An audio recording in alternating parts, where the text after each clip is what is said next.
I love Bible studies. I keep in God's Word and I learn life lessons usually that coincide with whatever I'm learning.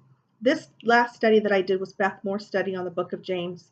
Although it's only 5 chapters in the Bible, the way Beth breaks it up, you would think it was a much bigger book. James doesn't mince words and tells it to you straight. We are a family of 6, now 7 with my son's girlfriend here, and we're a modest family. We are humble in our home. We have lived a life mostly of flirting along the line of poverty, mostly below it.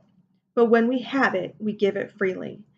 To give you an example, I'm 44 years old, and I can't tell you how grateful I was right before Christmas to finally afford new towels.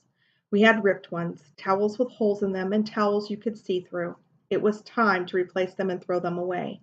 Most of them were 13 years old. We have learned to use things until we can't use them anymore. We have had the same car for 14 years, and we're keeping that until it won't run anymore. That is the way our life has been, and we've tried to be grateful the whole way through. We could always use more, but it's about being content with what you have. In the study, Beth talks about hoarding. There are people out there that have too much and it's not enough. She talks about getting and giving. She asks that if you buy something new, to give something you already have away, so you're constantly aware of what you need and don't need. If you aren't using it, she suggests giving it or selling it to someone in need. We live in a selfish society where people don't think about the needs of others very often. Even though we don't have much, if it's something we don't use, we would gladly give it to someone in need. For those who are struggling like us, this doesn't apply.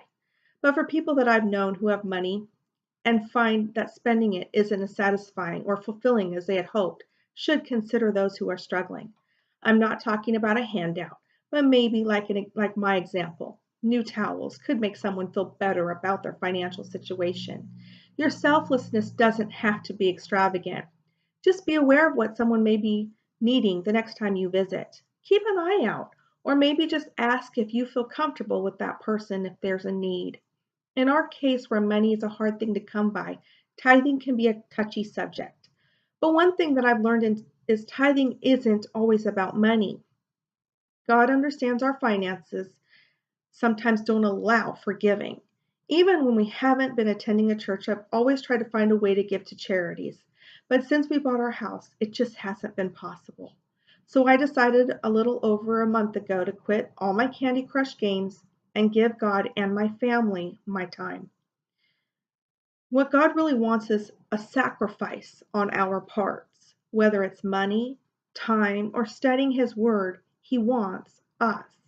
You can also pray and fast, but no one explained to me that in circumstances like us, where we're living under paycheck to paycheck, that any sacrifice will do if money just isn't an option.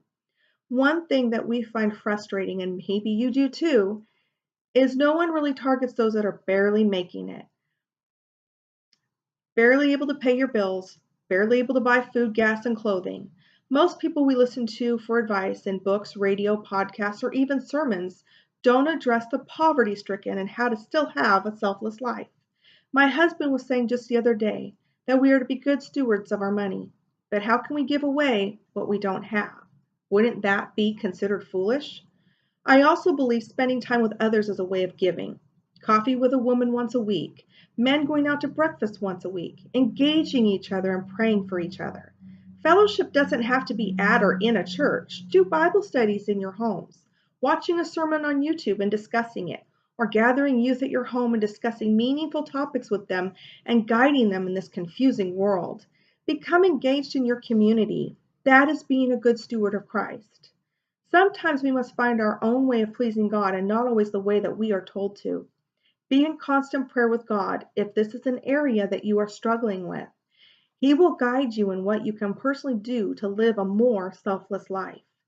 We must constantly challenge ourselves in a selfish society to be selfless. Check your own lives and how you choose to live it. If you are too selfish, find ways to be more selfless. And if you're too selfless, allow yourself a little indulgence here and there. Find a balance that works for you, and as always, go to God and pray about it. He will point out the areas that you need to work on. Today, I will challenge you. Invest in someone the way God has invested in you, and I guarantee God will bless you.